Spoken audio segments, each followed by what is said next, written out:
ان الحمد للہ نحمده ونستعینه ونستغفره ونعوذ باللہ من شرور انفسنا ومن سیئات اعمالنا من يهده اللہ فلا مضل له ومن يضلل فلا هادی له واشهد ان لا الہ الا اللہ وحدہ لا شریک له واشهد ان محمدا عبدہ ورسولہ اما بعد فإن خير الحديث كتاب الله وخير الهدي هدي محمد صلى الله عليه وآله وسلم وشر الأمور محدثاتها وكل محدثة بدعة وكل بدعة ضلالة وكل ضلالة في النار.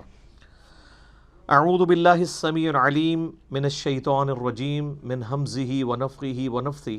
بسم الله الرحمن الرحيم.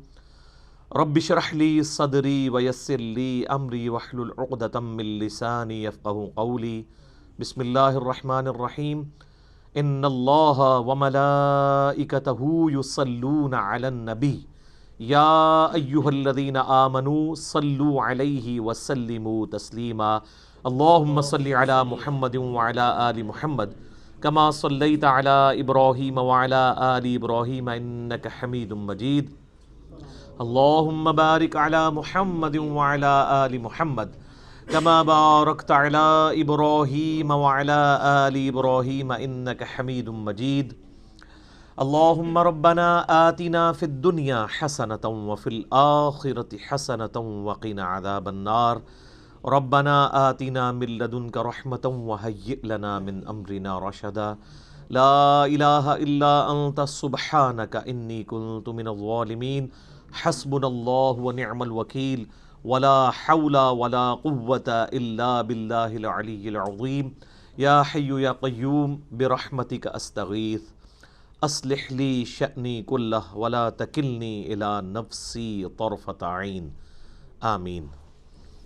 الحمدللہ آج 24 نومبر 2019 کو سنڈے کے دن بمطابق 26 ربیع الاول 1441 ہجری میں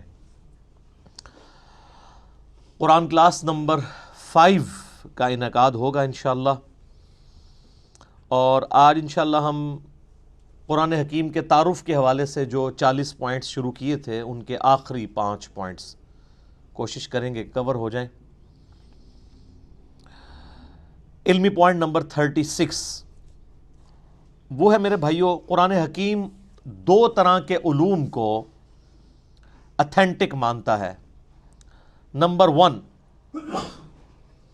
ریویلڈ نالج یعنی وحی کا علم، اور نمبر 2 ایکوائرڈ نالج یعنی سائنس کا علم. The knowledge obtained through observations and experiments is known as science. قرآن حکیم ان 2 علوم کے سوا کسی اور کو ایز اے علم ایکسیپٹ نہیں کرتا. یا تو وہی تصدیق کر دے کسی بات کے صحیح یا غلط ہونے کی، یا پھر اسٹیبلش سائنس، ہائپوتھیسز یا تھیوریز نہیں، اسٹیبلش سائنس. جس طریقے سے یہ چیز اسٹیبلش ہے کہ پیٹرول آگ کو بھڑکا دیتا ہے، قرآن حکیم میں کہیں نہیں لکھا ہوا، لیکن یہ ہماری آبزرویشن ہے اور بالکل یہ ایکسپیریمنٹ سے ہمیں بالکل فرملی یہ چیز پتہ ہے. تو یہ ڈیفینیٹ علم ہے، اور اسی کا ذکر اللہ تعالیٰ نے قرآن حکیم میں اس حوالے سے کیا. سورہ بنی اسرائیل میں جو 10 کمانڈمنٹس آئی ہیں ان میں سے 9th کمانڈ ہے وَلَا تَقْفُ مَا لَيْسَ لَكَ بِهِ عِلْمٌ إِنَّ السَّمْعَ وَالْبَصَرَ وَالْفُؤَادَ كُلُّ أُولَٰئِكَ كَانَ عَنْهُ مَسْئُولًا. اے انسان کسی چیز کی پیروی اس وقت تک مت کر جب تک کہ تیرے پاس اس حوالے سے کوئی ڈیفینیٹ علم نہ آ جائے. بے شک کان، آنکھیں اور عقل اس کے بارے میں تم سے پوچھا جائے گا کہ تم نے ان 3 انسٹرومنٹس کو استعمال کر کے حق بات تک پہنچنے کی کوشش کیوں نہیں کی. تو جو بھی علم کان، آنکھ یا عقل سے حاصل ہوتا ہے وہ ایکوائرڈ نالج ہے. اور یہ جو فزیکل فینومینا آف نیچر ہیں یہ اتنا محکم علم ہے کہ حضرت ابراہیم علیہ السلام نے نمرود کے مقابلے پر جس دلیل سے اسے خاموش کروایا وہ یہی دلیل تھی کہ میرا رب وہ ہے جو مشرق سے سورج نکالتا ہے، اگر تو رب ہے تو مغرب سے نکال کے بتا. یہ ایک فزیکل فینومینا آف نیچر، ایک ڈیفینیٹ قانون قدرت کو انہوں نے بنیاد بنایا تھا خدا کے ایک ہونے کی، اللہ کے ایک ہونے کی۔ تو یہ محکم علم ہے۔ ان دو علوم کے سوا کوئی بھی علم ہوگا، یعنی کوئی بھی انفارمیشن ہمیں ملے گی جو ان دو علوم کے اندر فال نہیں کرتی ہوگی، وہ ایکسیپٹیبل نہیں ہوگی۔ مثلا اگر کوئی شخص کہے کہ زلزلہ اس لیے آتا ہے کہ ایک گائے ہے، اس نے ایک سینگ کے اوپر زمین کو اٹھا رکھا ہے، جب وہ تھک جاتی ہے تو دوسرے سینگ پہ اٹھا لیتی ہے، اس کی وجہ سے زلزلہ آتا ہے، تو یہ اس کی تصدیق نہ قرآن کرتا ہے، نہ ایکوائرڈ نالج یعنی سائنس کا علم کرتا ہے، نہ ریویلڈ نالج نہ ایکوائرڈ نالج، بلکہ سائنس ہمیں بتاتی ہے کہ ٹیکٹونک پلیٹس کی ڈسٹربنس کی وجہ سے ہی زلزلے آتے ہیں۔ بہرحال وہ پلیٹس ڈسٹرب کون کرتا ہے، تو اس پہ تو سائنس اس طرح کی تمام ایشوز پہ کہتی ہے it is physical phenomena of nature, یہ قانون قدرت ہے، ایسا ہی ہوا کرتا ہے۔ ایسا ہی کیوں ہوا کرتا ہے، اسی میں قیامت مضمر ہے۔ God is the only explanation of all the physical phenomena in this universe۔ اس کائنات میں ہونے والے ہر فزیکل فینومینا کی ایکسپلینیشن خدا ہے، اللہ کی ذات ہے، کہ اس نے یہ محکم قوانین بنائے ہوئے ہیں اور ان قوانین کے تحت یہ چیزیں چل رہی ہیں۔ ان قوانین نے ان چیزوں کو پیدا نہیں کیا۔ سورج مشرق سے نکلتا ہے، یہ قانون ہے، اس قانون نے سورج کو پیدا نہیں کیا۔ ہم جتنی بھی انفارمیشن حاصل کرتے ہیں وہ قوانین کی حاصل کرتے ہیں۔ انڈے میں سے چوزا نکلتا ہے تو یہ ایک علم ہے، اس علم کی وجہ سے انڈا اور چوزا نہیں بنے ہوئے۔ جتنی بھی چیزوں کو آپ ڈیپ ڈگ کریں گے تو الٹیمیٹلی آخر میں جا کے یہی کہنا پڑتا ہے it is physical phenomena of nature, یہ قانون قدرت ہے، ایسا ہی ہوا کرتا ہے۔ کیوں ہوا کرتا ہے ایسا ہی؟ اس کے پیچھے اللہ ہے۔ ان دو علوم کے سوا کوئی بھی علم ہوگا اس کو قرآن حکیم ایکسیپٹ نہیں کرے گا، اسلام اسے علم کے طور پر نہیں مانتا۔ اسی طریقے سے آپ کو پتہ ہے ہمارے تو سب کانٹیننٹ کے معاشرے میں چیز مشہور ہے کہ اگر گھر کی منڈیر پہ کوا بیٹھا ہو تو مہمان آتے ہیں، کسی کی جوتی پہ جوتی چڑھ دے تو کہتے ہیں اس کے لیے سفر لکھا ہوا ہے۔ اس قسم کے کتنے توہمات ہیں جو ہمارے معاشرے میں عام ہیں۔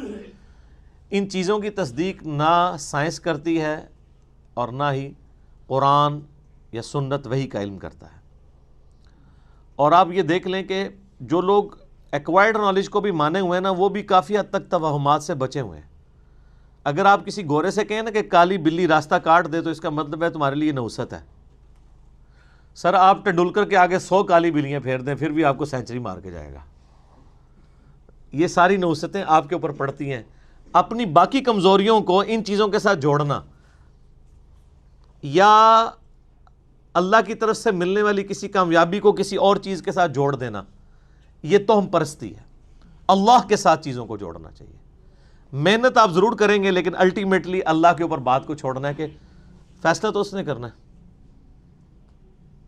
کئی بار سارے حالات اور واقعات آپ کی فیور میں ہوتے ہیں لیکن اللہ کا ڈیسیژن ہی ہوتا ہے کہ ایسا نہیں ہونا چاہیے۔ جو سیدنا علی کا قول ہے کہ میں نے اپنے ارادوں کے ٹوٹنے سے اپنے رب کو پہچانا ہے، کہ ہر چیز فیوریبل ہے لیکن پھر بھی رزلٹ اپوزٹ نکلا ہے، خدا کی مرضی کچھ اور۔ تو توہمات کو ہٹا کر ڈیفینٹ علم کے اوپر قرآن نے جو ہے وہ اسلام کی تعلیمات کی بنیاد رکھی ہے۔ اور یہ جو سائنس کا علم ہے یہ اتنا محکم علم ہے، اس کے بارے میں اللہ تعالیٰ نے قرآن حکیم میں 1000 سے زیادہ آیات ہیں جو سائنٹیفک فینومینا یا فزیکل فینومینا آف نیچر کے ساتھ ڈیل کرتی ہیں۔ اور اس کا کلائمیکس وہ آیت ہے سورہ حامیم السجدہ کے بالکل اینڈ میں، سَنُرِيهِمْ آيَاتِنَا فِي الْآفَاقِ وَفِي أَنفُسِهِمْ حَتَّى يَتَبَيَّنَ لَهُمْ أَنَّهُ الْحَقُّ۔ ان قریب ہم انہیں زمین و آسمان میں اور ان کی اپنی جانوں میں ایسی نشانیاں دکھائیں گے کہ یہ پکار اٹھیں گے، یہ بات مان لیں گے کہ یہ قرآن حق ہے، یہ کلام حق ہے۔ آج جس طریقے سے اللہ تعالیٰ نے سائنس کے ذریعے انسانیت کو کائنات کے چھپے ہوئے راز آشکار کیے ہیں، پہلے لوگوں کو تو ان چیزوں کا آئیڈیا نہیں تھا۔ یعنی اگر نبی علیہ السلام کے مبارک زمانے میں صحابہ کرام کو یہ بتایا گیا کہ تمہارا ایک ایک عمل نوٹ کیا جا رہا ہے، آج تو آپ کو پتہ ہے کہ ٹیرا بائٹس کے اندر یو ایس بیز آ چکی ہوئی ہیں۔ ابھی تو یعنی اس کے اوپر بھی تحقیق ہو رہی ہے کہ انسان کا تھوک جو ہے نا، اگر اس کو بھی سٹوریج کے طور پہ یوز کیا جائے تو انسانی ہسٹری کا بہت بڑا ڈیٹا جو ہے وہ تھوک کے اندر سٹور کیا جا سکتا ہے۔ چپس کی فارم میں USB کی فارم میں، ہارڈ ڈسک کی فارم میں تو آپ کے سامنے چیزیں آ چکی ہیں. کتنے بڑے لیول کا نالج جو ہے وہ ایک چھوٹی سی USB کے اندر آ جاتا ہے. اب تو بلکہ ہر موبائل کے اندر میموری کارڈ ڈلے ہوئے ہیں. یہ ہم نے فزیکلی چیزیں آبزرو کر لی ہیں، کائنات کے چھپے ہوئے رازوں کو حاصل کر لیا ہے. اس کی وجہ سے کئی چیزیں جو ایمان بالغیب سے تعلق رکھتی تھی وہ ایمان بالشہادہ ہو چکی ہیں، ہمارے سامنے ہو چکی ہیں کہ ہاں یار اگر یہ ہو رہا ہے تو وہ کیوں نہیں ہو سکتا. CCTV کیمرہ جو ہے ایک 2 مہینے 3 مہینے کی ریکارڈنگ کرتے ہیں، ایک چیز کی ریکارڈنگ کرتے ہیں. دنیا کا مہنگے سے مہنگا کتا بھی وہ سیکیورٹی نہیں پرووائڈ کر سکتا جو CCTV کیمرہ آپ کو کرتا ہے، کیونکہ اس کو نہ نیند آنی ہے، نہ اسے اونگ آنی ہے، نہ اسے بھوک لگنی ہے، نہ ایسے کو گولی مار کے ختم کر سکتا ہے. وہ تو ایسے خفیہ جگہ پہ لگے ہوتے ہیں اور ہر چیز آپ ریوائنڈ کر کے ایک چیز دیکھ سکتے ہیں، پکڑی جاتی ہیں چیزیں. تو یہ سب کچھ اللہ تعالیٰ نے انسان کو کان، آنکھیں اور عقل کے ذریعے فزیکل فینومین آف نیچر کو آبزرو کر کے یہ ساری چیزیں ترقی کروائی ہیں. تو اسی کانٹیکسٹ میں یہ بات بھی یاد رکھیے گا کہ قرآن حکیم کے جو پرانے تراجم ہیں ان میں جہاں جہاں ہمارے بزرگوں سے سائنس کی علم کی کمی کی وجہ سے غلطیاں ہو گئی ہیں، وہ غلطیاں آپ قرآن کے کھاتے میں نہیں ڈالیں گے. قرآن کے صرف ٹیکسٹ کی گارنٹی ہے کہ یہ محفوظ ہے. اگر قرآن کا ترجمہ کسی نے ایسا کیا جو اس وقت کے لمیٹڈ سائنس کے نالج کے تحت اتنا ہی کسی کو علم تھا تو وہ اب قرآن کے کھاتے میں نہیں ڈالا جا سکتا. اس وقت لوگوں نے کتنی باتیں کر دی. مثلا یہ قرآن حکیم میں جو سورہ لقمان میں آیا 5 علوم کا ذکر آیا، تو اس میں ایک اس چیز کا علم ہی تھا کہ کوئی جان نہیں جانتی کہ ماں کے پیٹ میں کیا ہے. سورہ لقمان میں بھی اور صورتوں میں بھی اس کا ذکر آیا. تو ترجمہ کرنے والوں نے اس کا ترجمہ کر دیا کہ لڑکا ہے یا لڑکی، خود سے ہی بیچ میں ڈال دیا، جو آج ہمارے لیے مصیبت بنی ہوئی ہے. کیونکہ اب الٹرا ساؤنڈ کے ذریعے کافی زیادہ آپ کو یعنی معلومات حاصل ہو جاتی ہیں. ہمارا تو ابھی اس طریقے سے یہاں پہ اتنا ایڈوانس الٹرا ساؤنڈ نہیں ہے، باہر کے ملکوں میں تو کلرڈ ہے اور ایک چیز وہ بتا دیتے ہیں. وہ ترجمہ کرنے والوں کی غلطی تھی. قرآن حکیم میں سیکس کے پوائنٹ آف ویو سے نہیں لکھا ہوا کہ کوئی نہیں بتا سکتا کہ لڑکا ہے یا لڑکی، بلکہ قرآن میں یہ ہے کہ کوئی نہیں جانتا کہ ماں کے پیٹ میں کیا ہے. اب اس کا تعلق کس چیز کے ساتھ ہے؟ قرآن حکیم میں اللہ تعالیٰ نے سورہ تغابن میں فرمایا هو الذی خلقکم فمنکم کافر ومنکم مؤمن. وہی اللہ ہے جو تمہاری تخلیق کرتا ہے، کوئی تم میں سے کافر ہو جاتا ہے، کوئی مومن ہو جاتا ہے. یعنی جب اللہ پیدا کرتا ہے اس وقت تو سب کو ایک جیسا ہی پیدا کرتا ہے. پھر بعد میں حالات و واقعات کے بعد انسان اپنی صلاحیتوں کو یوز کر کے یا تو بات ماننے والا بن جاتا ہے یا انکار کرنے والا. تو مجھے بتائیں دنیا کا کوئی الٹرا ساؤنڈ یہ بتا سکتا ہے کہ یہ جو بچہ پیدا ہوگا یہ بعد میں کافر ہوگا یا مومن؟ نہیں بتا سکتا. تو قرآن کے کہنے کا مقصد یہ تھا. اسی طریقے سے وہ یہ تو ایک رخ تھا. دوسرا رخ وہ سورہ لقمان میں جو بارش کے حوالے سے آیا، اور وہ بھی لوگوں نے اب غلط سمجھ لیا اس حوالے سے کہ وہ کہتے ہیں جی وہ تو سائنٹسٹ تو ہمیں پہلے ہی بتا دیتے ہیں بارش کب ہوگی. سر سائنٹسٹ کبھی بھی نہیں بتا سکتے، جب ہونے والی ہوتی ہے اس وقت بتا سکتے ہیں. آج کوئی سائنٹسٹ یہ بتا سکتا ہے کہ آج ہے 24 نومبر 2019، تو 24 نومبر 2020 کو بارش ہوگی یا نہیں؟ کیوں جی؟ کوئی نہیں بتا سکتا. البتہ یہ ضرور ہے کہ اگر ہواؤں کا سلسلہ، بارش کا سلسلہ شمال سے چل پڑا ہے اور وہ 3 یا 4 دن کے بعد ہمارے ملک میں داخل ہونا ہے، جیسا کہ مونسون کا موسم آتا ہے، تو اس میں تو کوئی پریڈکٹ کر سکتا ہے کہ ہاں جی اس رفتار سے ہوائیں چل رہی ہیں، الٹیمیٹلی پہنچ جائیں گی. تو اس میں تو کوئی علم غیب والی بات ہی نہیں. یہ تو فزیکل نالج ہے. جو فزیکل نالج ہے وہ علم الغیب نہیں ہے. علم غیب کی ڈیفینیشن ہے جو نالج فزیکل نہ ہو. مثلا فرشتے آپ ڈیٹیکٹ نہیں کر سکتے الٹرا ساؤنڈ کے ذریعے، کسی چیز کے ذریعے بھی. البتہ پانی زمین میں کس گہرائی کے اندر ہے اس کو آپ سائنٹیفکلی جج کر سکتے ہیں، اور وہ فزیکل نالج ہوتا ہے. کیوں؟ جو آپ انسٹرومنٹ زمین میں گڑھا کھود کے داخل کرتے ہیں اس سے ویوز نکلتی ہیں، وہ ریباؤنڈ ہو کے واپس آتی ہیں، اس سے آپ کو پتہ چلتا ہے کہ اتنی دور فاصلے کے اوپر پانی موجود ہے. تو یہ فزیکل نالج ہے نا.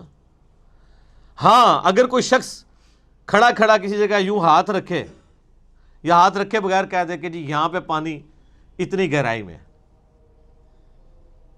تو یہ علم الغیب سے تعلق رکھے گا. تو یہ ایسا تو کوئی بھی نہیں کرتا. ویسے تو آپ میدانی علاقوں میں کہیں بھی انگلی رکھ کے کہہ دیں کہ جناب 20 فٹ پہ پانی ہے تو واٹر ٹیبل 20 فٹ پہ ہے نا. اسلام آباد یا کوئٹہ میں کوئی 20 فٹ کے اوپر پانی نکال کے بتائے تو پھر مانیں گے اس کے پاس کوئی کشف یا کوئی علم الغیب والا معاملہ ہے. جہاں پہ پانی جو ہے وہ اس کا واٹر ٹیبل نیچے ہی جاتا جا رہا ہے. تو یہ سارے فزیکل نالج ہے. فزیکل نالج جو ہے نا وہ علم الغیب نہیں ہوتا, کیونکہ وہ انسٹرومنٹس کے ذریعے حاصل ہوتا ہے, اور انسٹرومنٹ بھی فزیکل فینومینا آف نیچر کے اوپر کام کرتی ہیں. وہ صلاحیتیں بڑی ہوتی ہیں, بلکہ کئی جانوروں میں ایسی صلاحیتیں ہیں جو انسانوں میں موجود نہیں ہیں, ہے وہ فزیکل ہے. ہاتھی 40 کلومیٹر دور تک کمیونیکیشن کرتا ہے پاؤں مار کے زمین پہ, جو ویوز پروڈیوس کرتا ہے. 40 کلومیٹر دور اس جھنڈ سے الگ ہونے والے ہاتھی موجود ہونا تو ویوز کے ذریعے جان لیتے ہیں. یہ عقاب 2-3 میل اوپر سے اپنے شکار کو لوکیٹ کر لیتا ہے, اتنی تیز اس کی آنکھیں. کتے کی سونگھنے کی صلاحیت انسان سے بہت زیادہ ہے. وہ ایسی چیزیں بھی سونگھ سکتا ہے جو انسان نہیں سونگھ سکتا. اس لیے آپ کو پتا نا, یہ جب ہیروئن کی اسمگلنگ کے لیے یا اس طرح کی وہ معاملات کو پکڑنے کے لیے ایئرپورٹس وغیرہ کے اوپر کتے, ٹرینڈ کتے, ایک وہ ٹرینڈ کتے ہیں جو چوری پکڑنے والے ہیں, وہ 2 نمبر ٹرینڈ کتے ہیں, وہ لوگوں میں لڑائیاں کروانے کے لیے.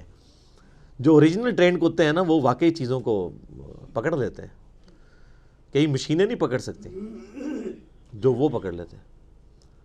تو یہ فزیکل نالج سے تعلق رکھتی ہیں, یہ علم الغیب سے چیزیں تعلق نہیں رکھتی.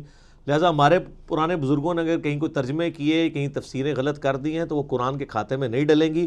قرآن کا کوئی قصور نہیں ہے, وہ ترجمہ کرنے والوں کا قصور ہے, اور آپ لوگوں کا قصور ہے کہ آپ نے ان کو اتنا بڑا بزرگ مان لیا.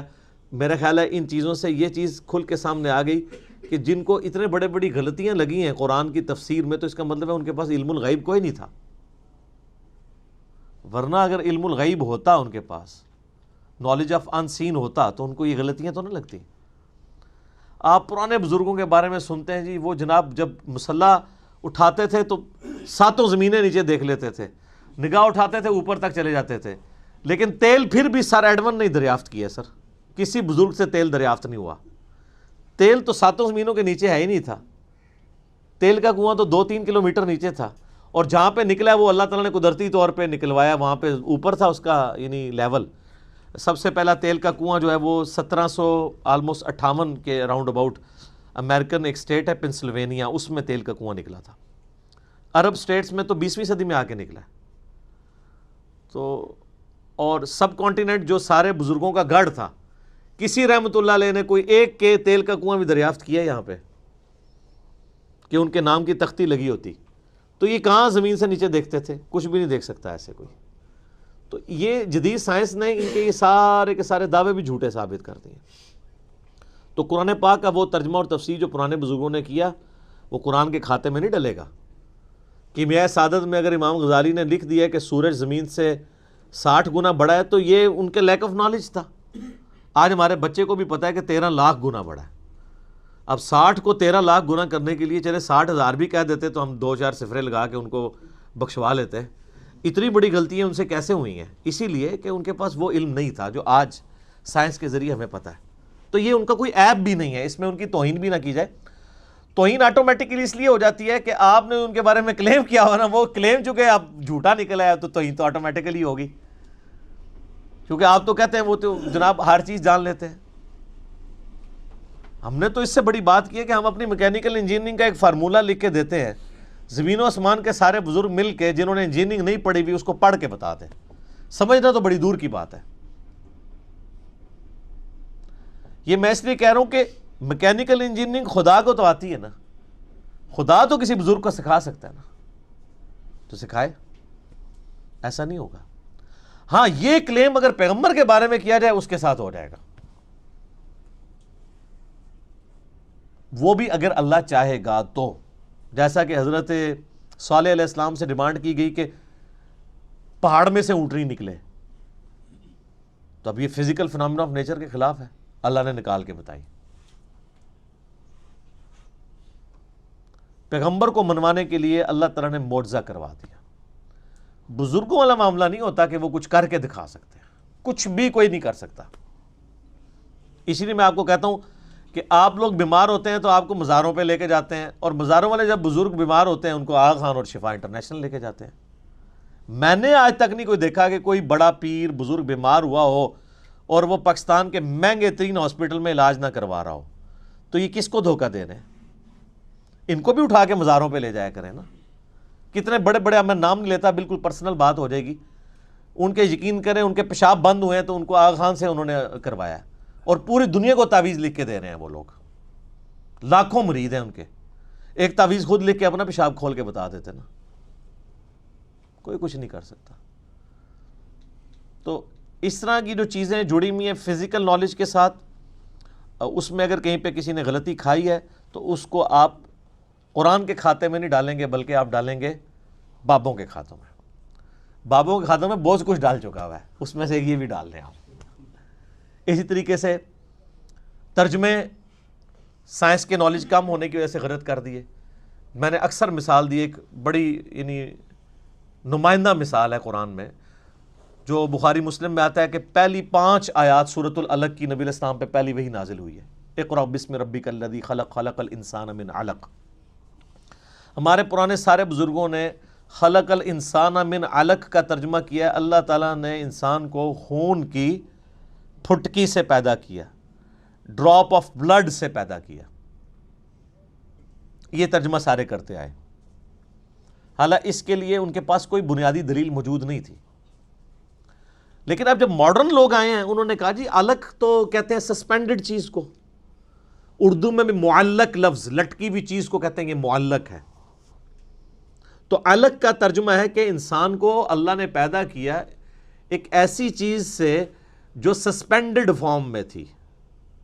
تو وہ تو آج ہمیں جو ہے وہ ایمبریولوجی کی فیلڈ کے لوگ بتا رہے ہیں کہ بچہ انیشیل سٹیج پہ رحم مادر میں ایک ایمبریو کی فارم میں، سسپینڈڈ فارم میں، وال آف دا یوٹرس کے ساتھ چپکا ہوا ہوتا ہے، جیسا کہ ایک جونک چپکی بھی ہوتی ہے اور اس میں سے وہ خوراک حاصل کرتا ہے، پھر جب وہ بڑا ہوتا ہے پھر پورا معاملات آگے چلتے ہیں۔ الگ کا ترجمہ عربی میں جونک بھی بنتا ہے، اور اس ایمبریو کی اگر آپ انیشل شکل دیکھیں وہ بھی جونک کی شکل ہے، لیکن یہ ہمیں الیکٹرانک مائکروسکوپ کے بعد پتہ چلا۔ آج کے جب لیٹسٹ لوگ ترجمہ کرتے ہیں تو وہ پھر یہ ترجمہ کرتے ہیں کہ ایک ایسا یعنی انیشیل ایمبریونک سٹیج سے انسان کو اللہ نے بڑا کیا جو جونک نما تھی، جو یوٹرس آف مدر کی وال کے ساتھ چپکی ہوئی تھی، اور اس طریقے سے آگے معاملات چلے۔ بلکہ اس حوالے سے ایک یعنی پروفیسر کیتھ مور جو اس وقت دنیا میں اس فیلڈ میں اتھارٹی مانے جاتے ہیں، انہوں نے تو باقاعدہ اپنی یعنی ٹیکسٹ بک، ان کی ایز اے ٹیکسٹ بک ان کی کتاب پڑھائی جاتی ہے ایمبریولوجی کی فیلڈ میں، انہوں نے قرآن حکیم کی باقاعدہ آیات جو ہے وہ کوٹ کی ہیں کہ سب سے بہترین ایکسپلینیشن ایک ایمبریو کس سٹیجز سے گزرتا ہے، جنین جسے ہم اردو میں کہتے ہیں، قرآن حکیم کرتا ہے۔ اور انہوں نے باقاعدہ پھر اسلام بھی قبول کیا اس کی وجہ سے۔ انہوں نے کہا مجھے یہ بات ماننے میں کوئی عار نہیں ہے کہ قرآن حکیم ایمبریولوجی کی فیلڈ کے حوالے سے جو باتیں کرتا ہے وہ 8 سے 100 سال پہلے بھی کسی کو نہیں پتہ تھی، اور چہ جائے کہ 8 سے 1400 سال پہلے ایک شخص جو ریگستان میں پیدا ہوا ہے وہ یہ ساری چیزیں بتائے جو کہ ہمیں 20ویں صدی میں بھی 1960s 70s میں آ کے الیکٹرانک مائکروسکوپ کی وجہ سے جو چیزیں ہم پر ریویل ہوئی ہیں، یہ اس کے سوا کوئی چارہ نہیں کہ ہم مانیں کہ اس کا سورس ڈیوائن ہے، یعنی اللہ کی طرف سے۔ انہوں نے باقاعدہ اسلام بھی قبول کیا۔ تو یہ جو سائنٹیفک فیکٹس ہیں قرآن کے، یہ وقت کے ساتھ ساتھ سامنے آ رہے ہیں، اور اس میں ایک بہت کڑوی بات ہے لیکن سمجھنے کے لیے وہ چیز ضروری ہے، کیونکہ نبی علیہ السلام نے خود سمجھائی ہے۔ دیکھیں نبی صلی اللہ علیہ وآلہ وسلم اتنے منصف مزاج ہیں، مسلم شریف میں اوپر تلے 3 احادیث ہیں جو آج پبلکلی اگر ان کو بیان کر کے ان کی ایکسپلینیشن کی جائے تو آپ واجب القتل ہو جائیں، اور باقاعدہ امام مسلم رحمہ اللہ کی ان 3 احادیث کے اوپر جو باب باندھا گیا نا، اس کی ہیڈنگ ہے کہ نبی علیہ السلام کی اطاعت کن کاموں میں واجب ہے اور کس میں نہیں واجب۔ اب آپ سوچ رہے ہوں گے کس میں نہیں واجب، یہ کون سی چیز ہے؟ تو وہ 3 حدیثیں اوپر تلے ہیں صحیح مسلم میں، نبی علیہ السلام کے فضائل والے چیپٹر کے اندر۔ اچھا، چیپٹر نبی علیہ السلام کے فضائل کا ہے اور حدیثیں یہ ہیں، اور یہ صرف مسلم میں نہیں، ابو داؤد میں بھی ہے، بڑی مشہور حدیث ہے، تعبیر نحل والی۔ نبی علیہ السلام کچھ اصحاب کے پاس سے گزرے تو وہ گرافٹنگ کر رہے تھے، پیوند کاری کر رہے تھے کھجور کی فصل کو بڑھانے کے لیے۔ تو نبی علیہ السلام فرمایا ایسا کیوں کر رہے ہیں؟ ان کا اس سے فصل زیادہ ہوتی ہے۔ تو آپ نے فرمایا اگر ایسا نہ کرو تو کیا ہے؟ تو نبی علیہ السلام نے اس کو اس حوالے سے سمجھا کہ یہ نیچر میں تبدیلی ہے، آپ یہ کہہ کے چلے گئے۔ تو صحابہ کرام نے رزلٹ وہی نکالا جو ایک مسلمان کو نکالنا چاہیے تھا۔ انہوں نے اس سال گرافٹنگ نہیں کی تو وہ کھجوروں نے کم پھل دیا۔ تو انہوں نے آ کے نبی علیہ السلام کو شکایت کی کہ یا رسول اللہ آپ نے یہ مشورہ دیا تھا تو یہ تو پھل ہی ہمارا کم ہوا ہے۔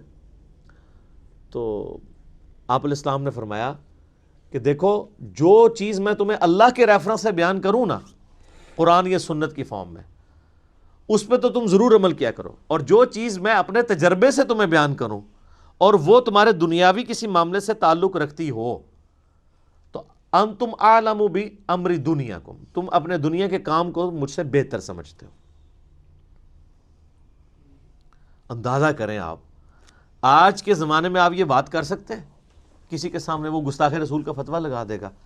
اور نبی علیہ السلام خود اپنے بارے میں کہہ رہے ہیں کہ دیکھو دنیاوی معاملات کو تم بہتر سمجھتے ہو۔ ظاہر ہے نبی علیہ السلام کا تو ایکسپیرینس نہیں تھا شجرکاری کے حوالے سے، آپ کا تو سارا ایکسپیرینس جو ہے وہ بھیڑ بکریاں پالنے کے اعتبار سے تھا۔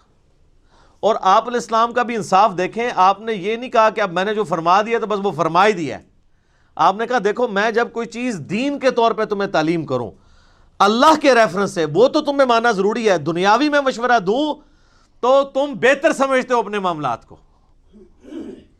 تو اس پہ باقاعدہ باب مسلم شریف میں باندھا گیا کن معاملات میں نبی علیہ السلام کی اطاعت واجب ہے اور کس میں نہیں۔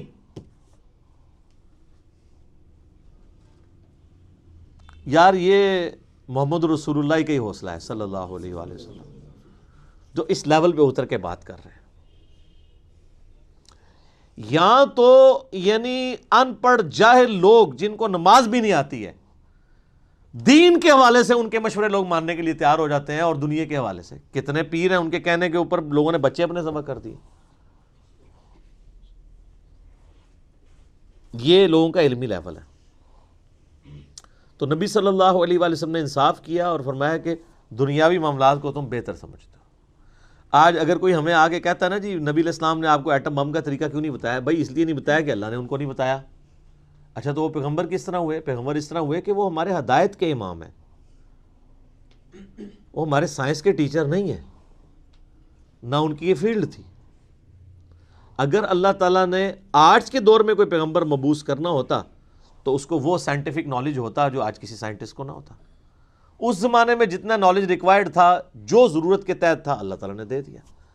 اب علم غیب شاید رکھو نا اپنے کول، اگر علم غیب کے ساتھ ان چیزوں کو جوڑا جائے تو نبی علیہ السلام خود سے اگر غیب کا علم جان لیتے ہوتے تو آپ کسی کی فصل تباہ ہونے کا مشورہ اس کو دے رہے ہوتے؟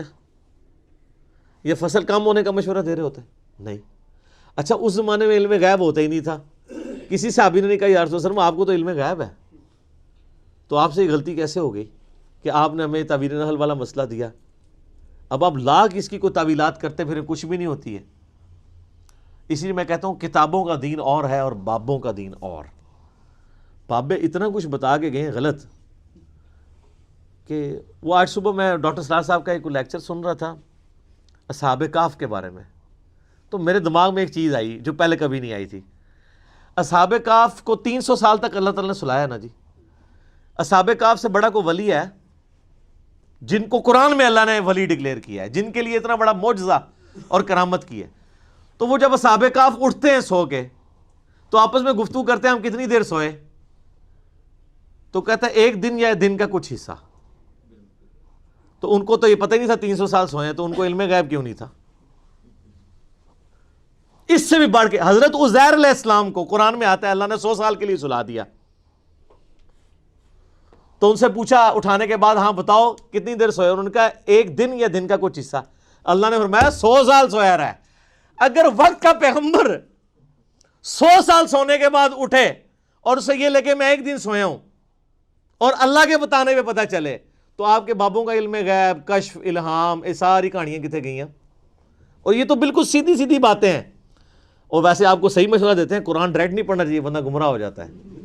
ہاں ظاہر ہے قرآن جب پڑھے گا تو جو چیز آپ نے دین کے طور پہ لوگوں کو بتائی ہوئی ہے وہ گمراہی ثابت ہو جائے گی، اور جو چیز واقعی دین ہے اس کو آپ گمراہی سمجھتے ہیں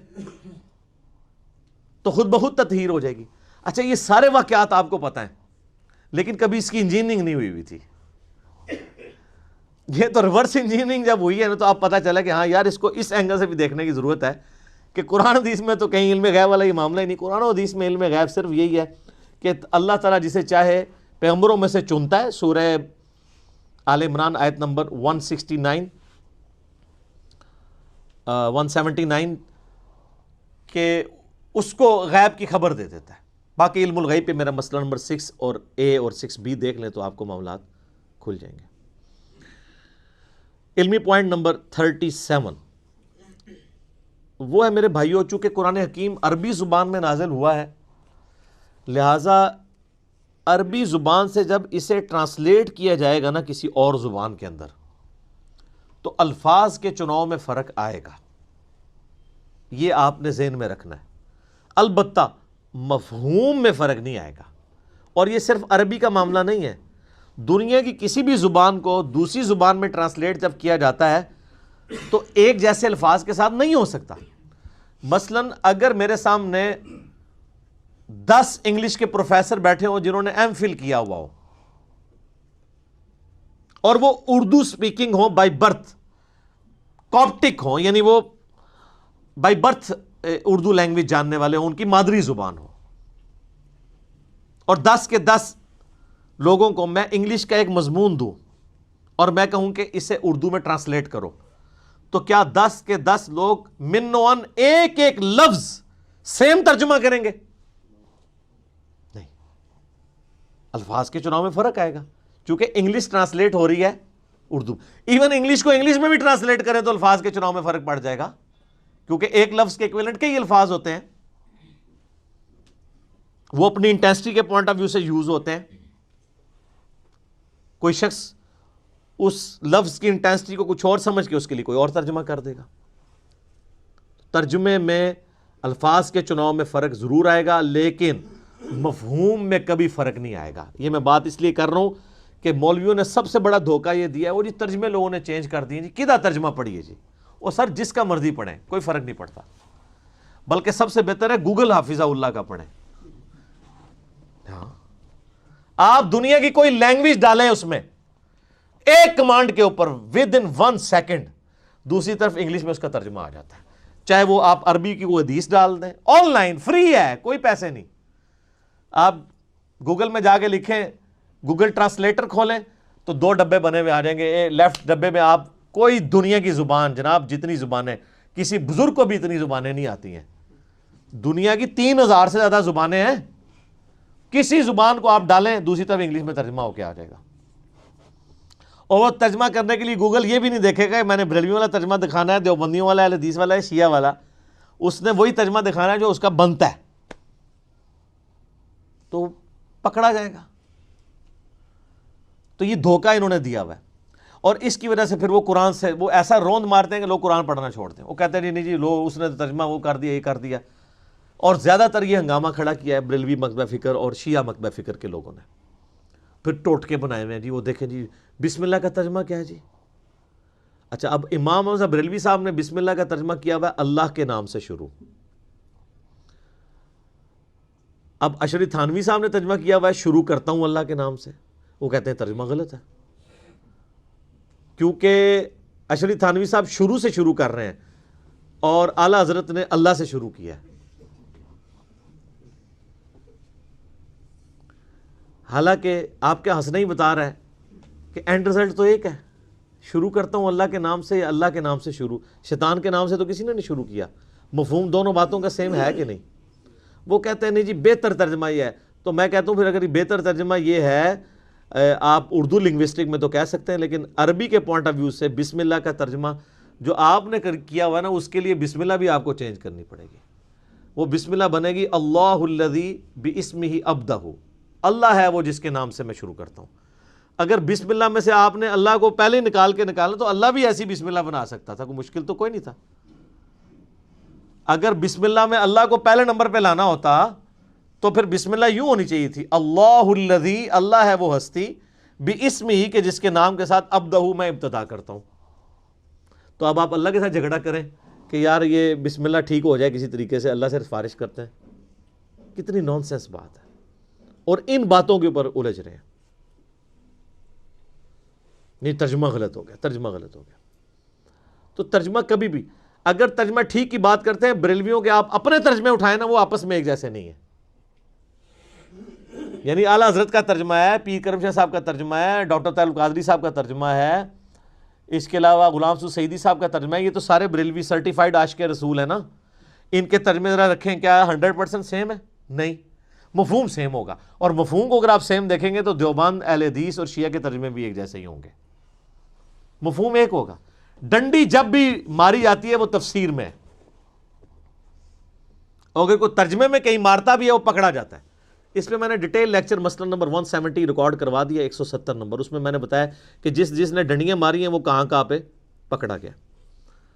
اچھا، لیکن دوسری طرف ان کے تراجم کا یہ حال ہے کہ ان کے اپنے بزرگوں نے بھی ترجمے غلط کیے ہوئے ہیں۔ اگر ہم اسے ٹیکنیکلی اگر ہم اس کا انالیسس کریں، مثلا فَبِأَيِّ آلَاءِ رَبِّكُمَا تُكَذِّبَانِ، اس کا ترجمہ سارے بزرگوں نے کیا ہوا ہے، اور تم اپنے رب کی کون کون سی نعمت کو جھٹلاؤ گے اے جن و انس کے گروہ۔ حالانکہ دوزخ کی آیات کے بعد بھی آیت ریپیٹ ہوتی ہے سورہ الرحمن میں، دوزخ کا ذکر آتا ہے، قیامت کا ذکر آتا ہے، جو اللہ کے غضب کی نمائندہ مثالیں ہیں۔ اس کے بعد یہ تو نہیں ہونا چاہیے تھا کہ تم اپنے رب کی کون کون سی نعمتوں کو جھٹلاتے ہو۔ یہ ترجمہ غلط کیا ہے انہوں نے۔ آلہ کا مطلب نعمت نہیں ہوتا، قدرت کی نشانی ہوتا ہے، وہ نعمت بھی ہو سکتی ہے اور زحمت بھی ہو سکتی ہے۔ جنت بھی اللہ کی قدرت کی نشانی ہے اور جہنم بھی اللہ کی قدرت کی نشانی ہے۔ التذکیر بآلاء اللہ، اللہ کی بڑی بڑی نشانیوں کے ساتھ نصیحت کرنا۔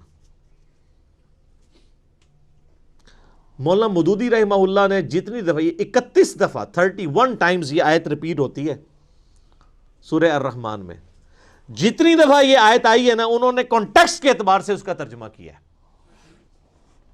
جہنم کے لیے یہ ترجمہ نہیں کیا تم اپنے رب کی کون کون سی نعمت کو جھٹلاؤ گے، اور نعمت تو خود عربی کا لفظ ہے، ثم لتسألن یومئذ عن النعیم، اس دن تم اپنے رب کی، تم سے پرسش ہوگی ہر نعمت کے بارے میں۔ آلہ کا مطلب نعمت نہیں ہے، ہر قدرت کی بڑی نشانی آلہ اللہ ہے، چاہے وہ جنت ہو چاہے جہنم ہو، چاہے سورج ہو، چاند ہو، زمین ہو، ستارے ہوں، فرشتے ہوں، جنات ہوں، انسان ہوں، یہ سب اللہ کی قدرت کی نشانی ہے۔ تو مولانا مودودی رحمہ اللہ نے پھر کانٹیکسٹ کے اعتبار سے ہر دفعہ ڈیفرنٹ ترجمہ کیا۔ تو پھر پڑھا لکھا بندہ تو پھر پڑھا لکھا ہی ہوتا ہے نا سر، لیکن اس کے پاس ڈگری نہیں ہوتی، ڈگری ہوتی تو پھر غلط ترجمہ کر دیتا۔ ٹھیک ہے، ویسے ڈگری بھی انہوں نے بعد میں لے لی تھی ایم شگل میلے میں، ان کی ڈگریوں کی باقاعدہ سکینڈ کاپیاں موجود ہیں نیٹ کے اوپر۔ مولانا مودودی تو پھر آپ کو پتہ ہے آئنسٹائن تھے نا، جب مولویوں نے شگل میلہ لگایا نا، یہ ڈگری ڈگری ڈگری، انہوں نے کہا من دسو تو درس نظامی دے کورس دے پیپر کیڑے نے، انہوں نے کہا جی آخری دسو، آخری سال دے۔ 6 مہینے کی تیاری کے بعد مودودی صاحب نے پیپر دے کے ان کے منہ پہ ڈگری لا کے ماری۔ ڈگریوں کے جس کے اوپر پی ایچ ڈی ہوتی ہوں تو وہ ڈگری ہیں، جس کو ڈاکٹر اقبال 18 سال کی عمر مودودی صاحب کی، اور ڈاکٹر اقبال کہہ رہے ہیں کہ یہ بندہ مسلمانوں کا تھنک ٹینک ہے مستقبل کا۔ الجہاد فی الاسلام ان کی کتاب جب پڑھی، ڈاکٹر اقبال نے ان کو یہاں بلایا تھا۔ آپ کو پتہ ہے نا پاکستان میں یہ جو منصورہ میں جماعت اسلامی کا مرکز ہے، یہ ڈاکٹر اقبال نے لے کے دیا ہوا ہے ان کو، جن کو ہم حکیم الامت اور کتنے بڑے بڑے القابات دیتے ہیں، شاعر مشرق۔ تو ان کو بھی پتا تھا کہ جینیس بندہ تو جینیس ہوتا ہے، اس کو ان چیزوں کی ضرورت نہیں ہوتی ہے۔ مجھے وہ غامدی صاحب کی بات یاد آ گئی، ان سے کسی نے پوچھا نا جی آپ کے پاس ڈگری ہیں؟ ڈگری نہیں ہے۔ تو انہوں نے کہا ہم تو بزرگوں سے پڑھتے رہے۔ انہوں نے کہا کسی بزرگ نے آپ کو ڈگری نہیں دی؟ انہوں نے کہا بزرگ ڈگریاں نہیں دیتے، بزرگ پڑھانے کے بعد دعائیں دیتے ہیں، تو دعائیں لی ہوئی ہیں بزرگوں کی۔ یعنی یہ ڈگریوں والی دھونس اور اس طریقے سے یہ معاملات یہ خود ان سے بھی مس ہینڈل ہوئے ہوتے ہیں. یہ ترجمے کے پوائنٹ آف ویو سے میں نے ایک امپورٹنٹ چیز بتا دی. اچھا اسی میں ایک اور چیز ہے کہ الفاظ کے چناؤ میں بعض اوقات دوسری لینگویج میں جب آپ جاتے ہیں تو معاملات مس ہینڈل بھی ہو جاتے ہیں. حالانکہ اس میں انٹینشن بری نہیں ہوتی ہے, گستاخی کا فتویٰ نہیں لگنا چاہیے. مثلا واللہ خیر الماکرین, اس کا لفظی ترجمہ یہی ہے کہ اللہ تعالیٰ سب سے بہتر مکر فرمانے والا ہے. لیکن مکر کا لفظ اردو میں نٹوریس ہے. اب اعلیٰ حضرت نے اس کا ترجمہ کیا اللہ تعالیٰ وَمَكَرُوا وَمَكَرُ اللَّهِ, یہ آیت واللہ خیر الماکرین سورہ آل عمران میں. کافروں نے بھی مکر کیا اور اللہ نے بھی اپنی خفیہ تدبیر فرمائی, اور اللہ تعالیٰ سب سے بڑھ کر خفیہ تدبیر فرمانے والا ہے. اچھا آپ یہ بریلوی لے کے آتے ہیں, وہ کہتے ہیں جی یہ دیکھیں جی یہ ہے بڑا مؤدب ترجمہ. ہم جناب ایک معصومانہ عرض کرتے ہیں تدبیر تو خود عربی کا لفظ تھا, اللہ نے کیوں نہیں استعمال کیا؟ اللہ کو نہیں پتا تھا بعد میں میری گستاخی ہو جانی ہے مکر کے لفظ سے. اب جن لوگوں نے مکر کا ترجمہ مکر ہی کر دیا ان کے اوپر یہ وہ لٹھ لے کے انہوں نے مگر پہ کہتے ہیں گستاخی ہوگی گستاخی ہوگی, حالانکہ کوئی ان کی انٹینشن گستاخی کی نہیں تھی. انہوں نے مکر کو انہوں نے کہا نہیں اردو میں مکر نٹوریس لفظ کے طور پہ استعمال ہوتا ہے. انہوں نے کہا بھائی لاکھ انہوں نے یقین دلایا کہ بھائی ہم اس نیت سے نہیں کر رہے ہیں, ٹھیک ہے آپ بہتر ہے جو آپ نے ترجمہ کیا لیکن یہ بھی کوئی غلط نہیں ہے, لیکن پیچھے. اب جب میں نے اعلیٰ حضرت کا سورہ آل عمران سے نکالا ہے کہ صحابہ کرام کہ جب وہ غزوہ احد اور بدر کے کانٹیکسٹ میں تھوڑا سا وہ ڈگمگائے تو وہاں پہ اعلیٰ حضرت نے ترجمہ کیا ہے تم نے نامردی دکھائی, باقیوں نے ترجمہ کیا ہے تم نے کمزوری دکھائی.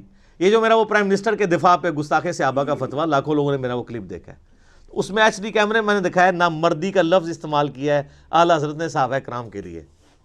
تو آپ دیں سرٹیفکیٹ عاشق رسول ہونے کا. تو مجھے کئی بریلوی علماء نے بھی فون کیا, کہتے سانو بھی نہیں سی پتا. میں کہا اڑاؤ نا میدان کہو نا کہ اعلیٰ حضرت صحابہ نہ مرد کہہ کے گئے نے, نہ مرد کا کیا مطلب ہے؟ تو وہ تعویل کریں گے نہیں وہ اصل میں شستہ اردو میں کمزوری دکھانے کو نامردی کہتے ہیں. تو سر وہ اگر انہوں نے مکر کا ترجمہ دوسروں نے مکر کر دیا تو ادھر تو آپ ان کو نہیں معاف کر رہے تھے. اردو زبان میں اس وقت نامردی کا مطلب کیا ہے؟ جو اسٹیبلش اردو ہے اپنے بابے کا دفاع کریں گے, دوسرے کے بابوں کی چھوٹی سی بات ہوگی رگڑ دیں گے. لیکن بعض جگہ واقعی معاملات مس ہینڈل بھی ہوئے ہیں, جیسے یہ سورہ الضحیٰ کی آیت ہے وَوَجَدَكَ ضَالًّا فَہَدَىٰ. اب اس کا کئی لوگوں نے ترجمہ غلط بھی کر دیا. مولانا مودودی نے صحیح کیا ہے ترجمہ, امین احسن اصلاحی صاحب نے بھی صحیح کیا ہے, ڈاکٹر اسرار نے بھی صحیح کیا ہے, لیکن اشرف تھانوی صاحب باقی لوگوں سے مس ہینڈل ہوا کہ نبی ہم نے تمہیں گمراہ پایا تو ہدایت دی. اب وہ اس کی تعویل کرتے ہیں گمراہی سے مراد ہم وہ گمراہی نہیں لے رہے بلکہ جو بندہ راستے کی تلاش میں ہو. لیکن اب وہ چونکہ الفاظ کا چناؤ ہو گیا غلط, اب یہ پیچھے پڑے ہوئے ہوں. اعلیٰ حضرت نے ترجمہ کیا کیا, اے نبی ہم نے تمہیں اپنی محبت میں خود رفتہ پایا تو منزل مقصود تک پہنچا دیا. اب یہی بات وہ بھی کہنا چاہ رہے تھے, یہاں پہ انہوں نے الفاظ کا چناؤ ایسا کیا کہ یہ اس ایک ترجمے کو لے کے وہ پھر لکیر پیٹتے رہتے ہیں, کہتے ہیں دیکھیں نہیں جو نبی کو گمراہ مان رہا ہے آپ نے اس کا ترجمہ پڑھنا ہے. تو اب اس طرح کی مس ہینڈلنگ واقعی ہوئی ہے کہ یہ جب عربی کو آپ اردو میں ٹرانسلیٹ کرتے ہیں تو آپ نے اس کانٹیکسٹ میں دیکھنا ہے یہ ضال کا معنی صرف گمراہی نہیں ہوتا. جو شخص کسی کی تلاش میں سرگرداں پھرے نا اسے بھی ضال کہتے ہیں, کسی کی محبت میں ڈوب کے. جیسا کہ حضرت یوسف علیہ السلام کے لیے قرآن میں آیا کہ ان کے والد کے بارے میں ان کے بھائی کہتے ہیں ان ابانا لفی ضلال مبین, ہمارے ابا تو یوسف کی محبت میں ڈوب چکے ہیں. اب ضال ترجمہ تو وہاں پہ بھی گمراہ ہو سکتا تھا, لیکن ایک بیٹا جو خود مسلمان ہے اس کا باپ پیغمبر ہے, اس نے اپنے باپ کو گمراہ تو نہیں کہنا. ان ابانا لفی ضلال مبین, ہمارے ابا تو یوسف کی محبت میں ڈوب چکے ہیں. اب یہاں پہ لفظ وہی ضال ہے, غیر المغضوب علیہم ولا الضالین, وہاں پہ گمراہی ترجمہ ہے لیکن یہاں محبت. اسی طریقے نبی علیہ السلام کے لیے جب آئے گا نا وَوَجَدَكَ ضَالًّا فَہَدَىٰ, اے نبی ہم نے آپ کو خود رفتہ پایا اپنی محبت میں, آپ کو ہدایت کی منزل مقصود تک پہنچا دیا. کیونکہ ڈیٹم لیول کی ہدایت تو تھی.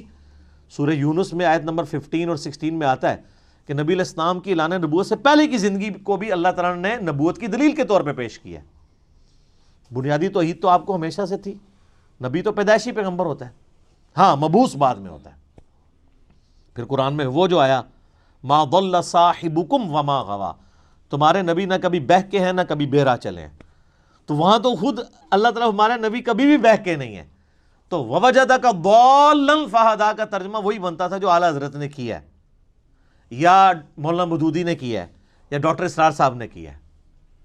تو اس طرح کے مس ہینڈلنگ کی وجہ سے پھر الٹیمیٹلی نقصان ہوا۔ لیکن اب کئی چیزیں ایسی ہیں جس میں مصیبت کھڑی ہوگی، مثلا لا اقسم بہذا البلد، اس کا ترجمہ سب نے کیا ہے اے نبی میں تیرے شہر مکہ کی قسم کھاتا ہوں۔ اللہ تعالیٰ نے مکہ کی قسم یاد فرمائی ہے، اور یہ بھی بالمفہوم ترجمہ ہے، جو اس کا باللفظ ترجمہ ہے وہ ڈیفرنٹ بنتا ہے، وہ یہ بنتا ہے میں تیرے شہر مکہ کی قسم نہیں کھاتا ہوں، لیکن وہ عربی کا سٹائل ہے، چونکہ یہ ایک لٹریچر کی بک ہے اور دعوت کے لیے اتری ہے، تو وہ جو اس طرح کا لا جو سٹارٹ میں آتا ہے نا، لا اقسم بیوم القیامہ، وہ جو پہلا لا ہوتا ہے نا وہ ان کے عقائد کی نفی کے لیے ہوتا ہے، لا نہیں، غلط کہتے ہو تم، اقسم بیوم القیامہ، میں قسم کھاتا ہوں قیامت کے دن کی، تو وہ لا جو ہے وہ ان کے فرسودہ نظریات کے ساتھ جڑا ہوا ہوتا ہے، لیکن یہ عربی میں تو ہے، اردو میں آپ اس طرح کریں گے تو اردو میں ایسا نہیں اسٹائل ہوتا بولنے کا، تو میں بھی جو کہتا ہوں نا تو یہ سنت الہی ہے، نہ میں وابی نہ میں بابی، میں ہوں مسلم علمی کتابی، نہ سے بات شروع کرنا، آپ کا کلمہ ہی نہ سے شروع ہوتا ہے، کہتے ہیں میٹھی میٹھی باتوں سے سٹارٹ کریں، آپ کا کلمہ ہی نہ سے شروع ہو رہا ہے، لا پہلے نفی کرنی ہے، پھر اس بات کوئی معبود نہیں سوائے اللہ کے۔ اب اعلیٰ حضرت نے اس پہ کیا کیا، انہوں نے بڑی ہوشیاری دکھائی، انہوں نے ترجمہ کیا کہ اے نبی مجھے تیرے شہر مکہ کی قسم، باقیوں نے ترجمہ کیا اے نبی ہم تیرے شہر مکہ کی قسم کھاتے ہیں۔ اب دونوں نے سیم ترجمہ کیا، لیکن بریلویوں نے کہا اللہ تو کھاتا نہیں ہے۔ ہاں دیکھیں گستاخ ہو گئے ہیں، انہوں نے کھانے کی نسبت اللہ کی طرف کر دیا ہے، اللہ تو کہتا ہے نہ اسے بھوک لگتی ہے، وہ تو قرآن میں سورہ نام میں ہے نا کہ اللہ تعالیٰ تم سے سورہ ذاریات میں کھانا نہیں مانگتا، وہ تو خود تمہیں کھلاتا ہے۔ وہ کہتے ہیں یہ دیکھیں دیوبندی اور اہل حدیث یہ تو اللہ کے کھانے کے قائل ہیں، اور دیکھیں ترجمہ انہوں نے کیا کر، آپ مذاق نہ سمجھیں، یہ کتابیں لکھی ہوئی ہیں، میں کوئی زبانی کلامی بات نہیں کر رہا ہوں، میرے پاس بریلویت، دیوبندیت، اہل حدیث اور شیعت کا وہ نالج ہے جو ان کے اپنے بڑے بڑے گول کیپرز اور بزرگوں کے پاس بھی نہیں ہے، کیونکہ میں پنجابی اس کہنے لگا وچو وڑ کے نکلے ہوئے ہیں، مجھے پتہ ہے میں اس ساری گمراہی میں رہا ہوں نا، ہم خود یہ لوگوں کو دھوکہ دیتے رہے ہیں، ہم سے زیادہ کون جانتا ہے۔ کہتے ہیں کھاتا کھاتا، دیکھیں اللہ کی طرف کھانے کی نسبت کر دی، اللہ تو کھانے سے پاک ہے، اور دیکھیں یہ کتنا مؤدب ترجمہ ہے۔ تو وہ مؤدب ترجمہ تو میں نے بتا دیا، ان صحابہ کو نہ مرد لکھا ہوا ہے۔ ایک اور لے جائیں، سورہ نمل میں وہ جو جنات پیش ہوتے ہیں نا، حضرت سلمان علیہ السلام وہ تخت بلقیس کے لیے، تو قال عفریت من الجن، ایک بڑا دیو ہیکل جن بولا کہ میں آپ کی اس مجلس کے برخاست ہونے سے پہلے ہی وہ لے آؤں گا۔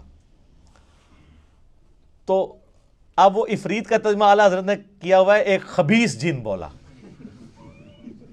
تو جو انبیاء کی مجلس میں انبیاء کے یعنی صحبت یافتہ جن ہیں، جو انبیاء کی خدمت میں مامور ہیں، ان کو یعنی صحابی جن کو خبیث کہا ہوا ہے۔ اے لو دو لے جاؤ پھر آج تحفے، جڑا کہ نا بڑا بامؤدب ترجمہ ہے، اے میں ایسے دو ہی دیتے نا، اور بھی بہت ساری ہیں چیزیں۔ تو عفریت کا ترجمہ انہوں نے کیا ایک خبیث جن بولا، باقیوں نے ترجمہ کیا ایک دیو ہیکل، یعنی ایک بڑا طاقتور جن۔ تو یہ اعلیٰ حضرت سے کوئی پوچھے کہ یہ آپ کو کیسے پتہ چلا کہ وہ خبیث تھا، آپ کو اس میں کیا خباثت نظر آئی ہے؟